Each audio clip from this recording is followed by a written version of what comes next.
ladies. I am so excited to just welcome you to 2024. Holy shit, can you believe it's 2024 already? I can't even believe. What happened to 2023? Did anybody else feel like that was just a blur? It was so crazy.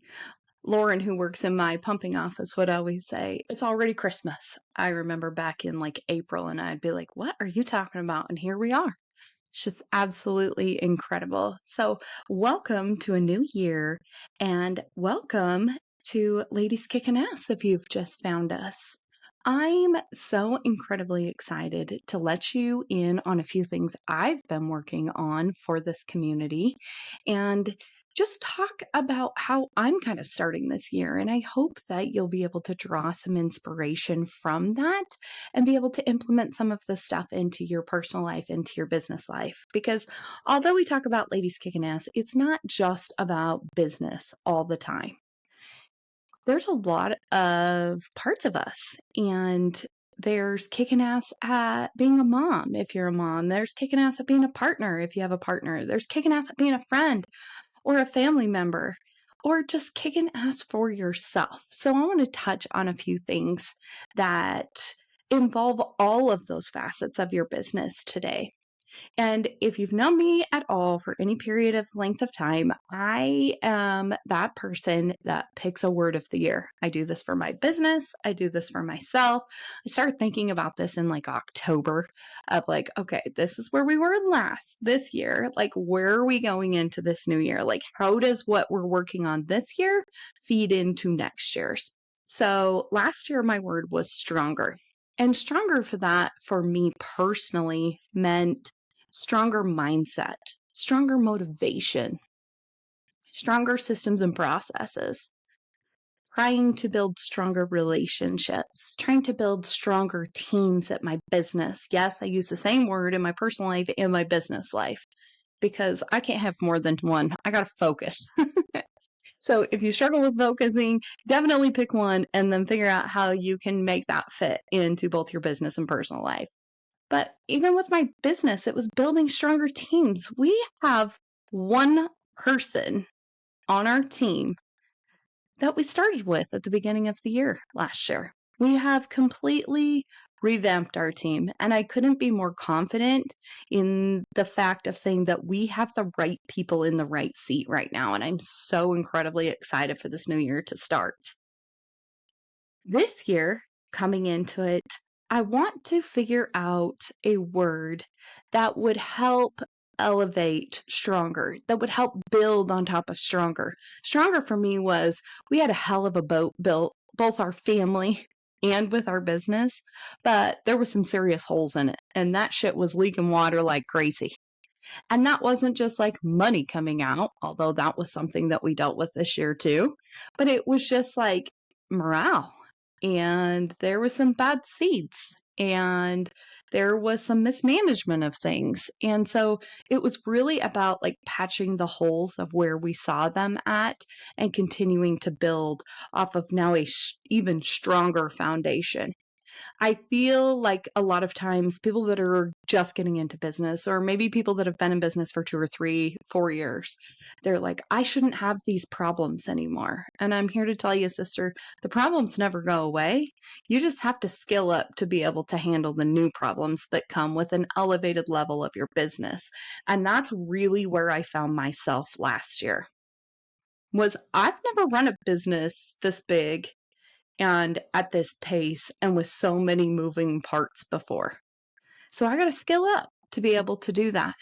And what I learned in doing the research, going to the masterminds, reading the books, listening to the podcasts that I have this last year, thousands of hours of stuff I have consumed, is really how do I bring value to my life? How do I bring value to my business? And so this year, my word of the year is value. How can I bring value to my friendships? How can I bring value as a mother to my children? How can I bring value to my husband? How can I bring value to my team? How can I be valuable to myself? And that's where I want to start. Because I think many times we put ourselves at the bottom of this list when we're looking at our word, and we need to be at the top. And many of you are maybe smacking your forehead saying, oh, I can't be first. I got to take care of everyone else first, and my team and my business and my kids and my husband. And that is bullshit. Because I'm going to tell you from experience, if you are pouring from an empty cup or you are so damn stressed out because you've got all this other stuff going on and you're not taking care of yourself, no one wants you to be around. You're letting everybody down. This is something that has been very difficult for me to grasp because I am a huge people pleaser and I want to make everybody happy all the time. And in an effort of doing that, I realize how many people I've let down. And not intentionally, but because I overbooked myself. Because I had too much on my plate. Because I promised to show up somewhere, or I suggested helping someone, or I took on a task, or I signed up to volunteer at school, or I did this or did this when I knew I didn't have the time to do it. I ran myself dry. And then I was letting everybody down because they were counting on me. So being valuable to me, providing value this year, is setting boundaries with what I am capable of doing. What does that look like? So what I'm going to do first and foremost is make sure that I'm not taking on tasks that I don't need to. I'm really going to adopt the theory of, does this bring value into my life or my business? If it's not a hell yes, then it's a hell no. I cannot volunteer for things because I feel like I should. I can't do things for people because I should. I can't be shoulding all over myself. And yes, I said shouldn't, but it's really like shitting all over yourself because you let yourself down, you commit to something that you didn't want to do, and then you're resentful about it until the damn thing's over, or you end up canceling at the last minute. We don't want to be that woman. We don't want to be that lady. So what I'm going to do this year is draw some firm boundaries on what it is that I'm actually going to do. One of those things in bringing value is being very clear and communicative with my family and my team about what my priorities are for myself. What does that look like? So for me, I really plan to show up in a big new way for this Ladies Kickin Ass community in 2024. I have some really great things planned and I'm super excited to implement them. And I'm so excited to meet more of you in person. So we're going to be doing a lot more in-person events, a retreat later on in the year. I'm just super excited about where the membership will take us. And I am definitely reserving a day in the week that's what I do is I just focus on my Ladies Kickin Ass community. Now, this is not another job for me. This community is truly a passion project for me. And this is a way that I am fueling my soul because being able to talk to all of you and network with you and build a strong community of women is something I have needed in my life for a really long time. And if you don't have that, I welcome you. And even if you just don't join my community, you find one that you can join and be active in it. Something I've done in the previous year is that I committed to too many things. I committed to too many communities. I committed to going to too many events and things that I knew I didn't have the time for. I'm not going to do that this year. I'm focusing. I am in Brenda Burchard's Ultra Mastermind, which is feeding my business and personal soul. And I'm also giving back in this community of women that I can't wait to grow businesses with because we're working side by side in the service industry doing so. So being able to do that is so big. I think a lot of times when we think about helping ourselves or putting ourselves first, we're thinking, oh, well, then that means I have to go get my hair done or my nails done, or I have to be, taking time to just do meditation and all these things. No, write down what fuels your soul and be relentless in the pursuit of creating time for you to do that. I'm not a meditator. I do love some breath work here and there, but I'm not a meditator. Nothing fuels my soul like talking to you, interviewing incredible women, and sharing their stories. So, with that, I'm going to work on getting my coffee table book out this year that will feature so many of the incredible women that have been on this podcast. Everyday women doing kick ass shit and showing the world of girls coming up what is possible. I'm so excited and I'm so passionate about that. I almost get emotional talking about it because I know this needs to come out in the world right now. I have teenage girls, and if you have teenage girls, you also know that they need this more than ever. Find something that fuels your soul and do that. Make time for that. There's no excuses. There's not if I have time. People don't ever get rich saving money with what's left over. They create wealth because that's their number one priority, and it comes off the top, not the bottom. Stop making time for yourself come off the bottom. Make it come off the top. Next, my family is incredibly important to me. Yes, the family comes before the business. So how can I be valuable? How can I show up and provide value to my family? I know one of the number one things I have to focus on up front and foremost is being present with my kids and being present with my husband. And what does that look like? Not sitting on the couch next to them, scrolling on a phone. Not having them just sit behind me on this cute little couch that I actually bought just so my kids would quit laying on the floor because they love to be in my office with me because I'm always on my computer. My big goal I just wrote on my vision board this afternoon was to spend more time reading with my kids at night. I'm really passionate about teaching my kids about finances and financial well-being and what that looks like to them because that education needs to come from us. And that education is not readily available to children. It's not something they're teaching in schools. And I wish I would have known as a teenager what I'm learning now at 41. Yes, I'm still learning this at 41. But I want to spend more time with my kids talking to them about that stuff. I want to read adventure books with them. I want to go on a new adventure every month with my family that we haven't done before. And this doesn't have to be out of town. This doesn't have to be this huge expensive thing. Like, it would be super fun to go like paintballing or something with them. It would be super fun to go to like, on the topic of painting, maybe like one of those where you go like, paint mugs or like do a canvas or something. Maybe it's something where we go take a cooking class together. Maybe it is something that we drive up to the woods and we get a VRBO for the weekend and we just go have fun in an area where none of us have ever stayed before. But definitely planning all of that out so that we're not waiting for opportunities to arise. We're actually making space for them to happen. Because if you wait, at the end of this year, you're going to look back at what you said you were going to do, and because you didn't plan it, none of it happened. And the year went by, and it's going to be Christmas again. And you're going to be like, shit, I wanted to take my kids on adventures. I wanted to go on this trip with my husband. We didn't plan it, so it didn't happen. I know planning can be like the most unsexy thing on earth, but nothing is sexier to me than someone that has a calendar that actually signifies what their life looks like.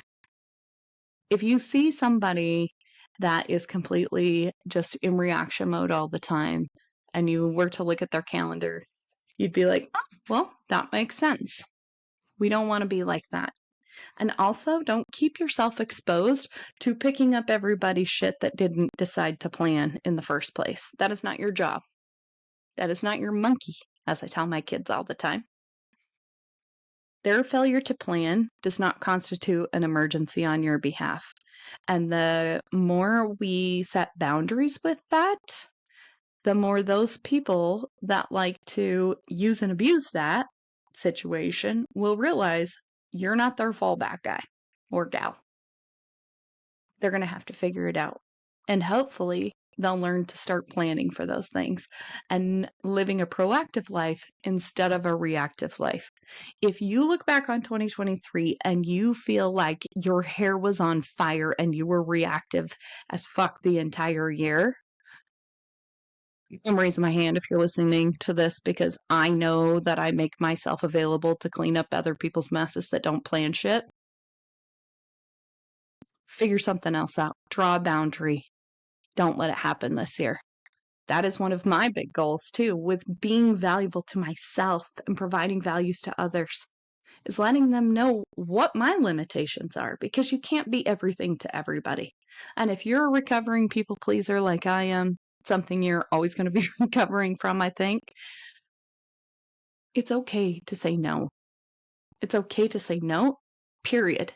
There's no excuse that you have to have.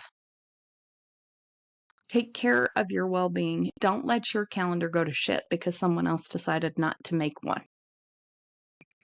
Also, set expectations. I'm really going to start implementing in my family on Sundays that we have a family meeting. The kids are getting older now, so they know what's going on in their weeks. What do you have going on this week, Aisley? What's going on at high school? Is there anything you need a certain ride to? Is there maybe a half day or something going on that I need to be aware of that I maybe missed on the calendar? But sitting down with a family calendar and figuring things out will help you not live in that chaos. It'll help bring peace back to your family. Go over that with your husband. Touch on a few little things. You can really get all of this stuff done in as little as 30 minutes. And then it eliminates the chaos of the morning of saying, oh shit, who's picking up the kids today? Because we didn't talk about the fact that we both have meetings at the same time. If you found yourself in that chaos and you're just dying for peace like I am, that is something that you have to implement. And I think a lot of times as women, if you're in a married or a partnership situation, you think, well, why don't they come? Why don't they say something about this? Why don't they do this? It might not be important to them, but is it important to you? And so if they're going to incorporate you into their lives, then they need to have this conversation with you. If this is something that maybe your partner's not into at all, it's just a matter of letting them know what your week looks like. And if they don't want to share theirs with you, just know that you're not available for them. Somewhere you have to draw a boundary. And I know that sounds harsh, but if you're consistently just following after someone because they're failing to plan, it's not going to be good for the relationship, no matter who it is. Your kids, your spouse, your mom, your dad, your brother, your sister, whoever it is, a friend. It's not going to be good for the relationship because you're going to start getting really pissed off at that person. Be clear. I think to be clear is to be kind. And to communicate is to be kind. When people don't communicate, they assume. And we all know what that means. Ass out of me and you. And we don't want that to happen in our lives in 2024. We want to be productive. We don't want to just be busy. Being busy is not a badge of honor. Getting shit done that you can measure, that's where the magic is. How am I going to implement the word value at work? How am I going to make that my work word of the year? Oh, so many different ways. So many different ways. One, value is what we sell. We don't sell a service, we sell a value. And I think when you start believing that, you'll sell a hell of a lot more of what you're selling. Why?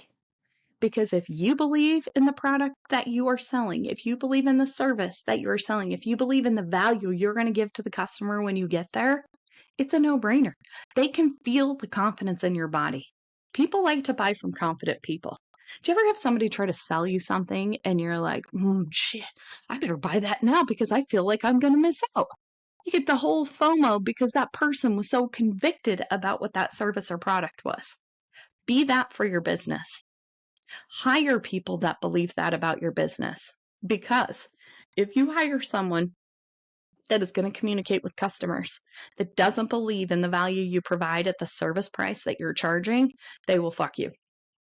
And what I mean by that is they will not book calls because people will know that they are hesitant about giving a price. Don't believe me? I've been through this for the last year. And if someone that is working in your business is spending money out of their own pocket to buy the service that they're trying to sell your customer and they can't afford it, they're not going to be great at selling that to that customer. Fully believe in the service that you're giving and train your people that are talking to your customers to also believe in the value in which you're giving to them. Find a way to stand out from your competition in the home service industry, for sure, in a way to deliver value that others aren't. Do you need some examples? Here's some really simple ones. Call around to your competitors and see how they answer the phone. Most of them are like, hello. I can't tell you how many septic companies I call and they literally answer the phone, hello. And they sound like they're on a tractor somewhere. Because they are. Because they didn't hire somebody to answer their phones in their office and to have a nice presentation together and follow up with electronic communication. They're writing in a notebook while they're out digging the trench for the septic system. Don't believe me? It happens all the time. Or you call the office and they're like, Joe's Plumbing. Like, why the hell are you calling me? There's a huge difference between, hi, thank you for calling Priority Pumping. How can I help you today? Versus Joe's Plumbing. See the difference? It's really in just adding value to things. Someone calls and maybe they don't book something with you. Have a little something that you can send to them. Thank you so much for calling and considering our company today. I just wanted to follow up with the Septic 411 guide that teaches you how to best maintain your septic system. I hope you'll think about us in the future for future services if they end up telling you no. It's a follow-up. You're putting them in your pipeline now. It wasn't just a phone call that came in that got lost. It's a lead. And even if they don't come back now, they may come back 6 months from now. They may come back after the cheaper guy came out and did a shitty job. They'll call you because you were so nice and you sent over the digital whatever that you have prepared. Think about ways that you can extend value. Do a follow-up call after a service technician's been out or after you've rendered a service. How did you feel about it? Are there things we could change? You can send out surveys to people. You can always automate asking for reviews to build your brand and also get honest feedback. Don't block it that they can't leave 1-star reviews. Those used to really hurt my heart because it was almost like somebody was like telling you, your employee sucks or your service sucks. That's not what it is at all. It's genuine feedback. Maybe we were late. Maybe we didn't communicate that we were running late. Shit happens on service jobs, but we didn't follow through. This is an improvement and a coaching opportunity for my team. This is why we don't want this to happen. Feedback through reviews is so genuine. And I'm sorry, but as a service business provider and as a service consumer, I will look at all the reviews. How do people respond to them? What were people consistently irritated about? Was it just the service? Was it that they were running late? Was it the communication? Because you will find patterns if you're getting a lot of these reviews coming in. Lots of times service companies are like, I don't want to ask for reviews because I don't want bad ones. Bad feedback is like failure. It's feedback. It's not final. It's something that we have to have in our life. And yeah, it sucks. It really fucking sucks when somebody says, that sucked. But it gives you something to grow from. If you're consistently A+ all the time, where are you improving? Why the hell would you have a need to? Every business always needs to be improved in different areas all the time. There's new people coming in, there's new processes, there's new software, there's new service that you could do, there's price increase, there's this, there's that, there's so much stuff all the time. Constantly be aware of the feedback that people send back to you. It's valuable. See, I did it again. There's lots of ways that you can incorporate value into your business and into your personal life. And if value is not a good word for you, I would love to hear what word you've picked if this is a practice that you follow. And if it's something that you've never done before, I would highly encourage you to try it. Just try it. And write that word in plenty of places where you will see it all the time. Put it on the background of your screen. Make a cute little thing in Canva or even in like your Word document thing. You could type it up and screenshot it and save it as your wallpaper on your phone. Statistics show we pick up our phone over 300 times a day, so odds are you'll see it at some point. Make it the screensaver on the back of your computer where you work. Stick it as a post-it note onto your screen. Consider putting that up in your office as like a framed print. I have in my office out in the hallway. It says 2024 goals, and then there's a really nice picture frame, and every year we swap it out with what our word is and what that word means. And then next to it are 2 boards that everyone puts their goals on for the year. And it's so cool to be able to monitor the things in which people are surrounding themselves around the word of the year and how they base their goals on that and the accountability that that actually brings to a team. So that's a really cool thing to do. Something I'm really going to incorporate this year in my family too, when my stepkids get back, is I want to sit down and do vision boards with everybody. I went to an event today with Wildish Women. If you haven't checked them out before, definitely do so. It's a great group of women. But we sat around, there was like 8 of us there, and we just talked about what our goals are for the year and things that we're struggling with and being really honest and helping each other out. Because there's nothing like supportive women. And it was so incredibly cool to sit down and put together a vision board of things that I want to work on, something I can look at all the time. And it might be helpful to do a couple of them. Sit down with your kids and see the things that they want to work on so that you can help them, so that you can help encourage them. Do it with your spouse or your partner and see what they're working on. What are their goals for this year and how can you support them with that?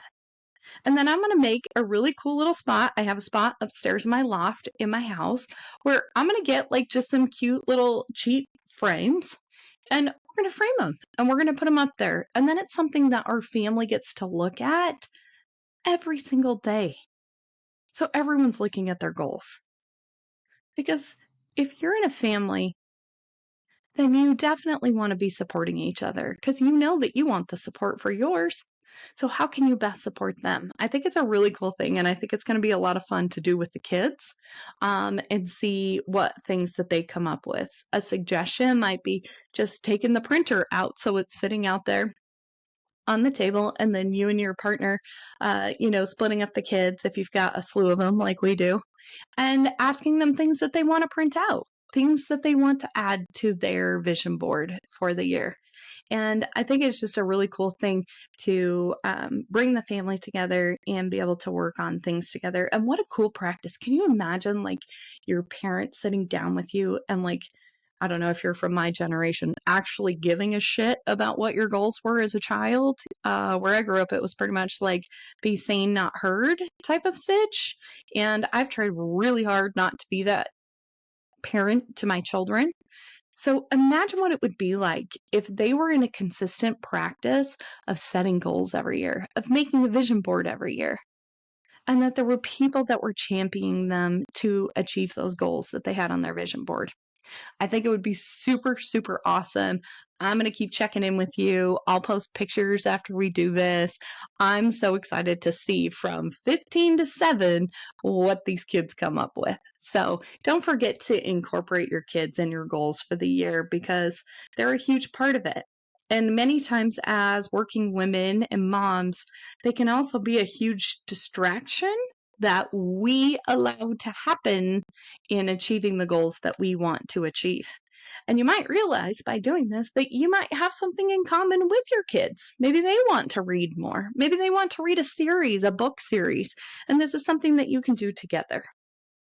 So I'm really, really excited for this new year. If you can't tell, I'm just like bubbly as hell because I just came back from this awesome vision board planning event and I just had to jump on and record this podcast because I just really, really, really think that choosing a word and focusing on building something that you can look at every single day that reminds you what you're working for this year is so huge.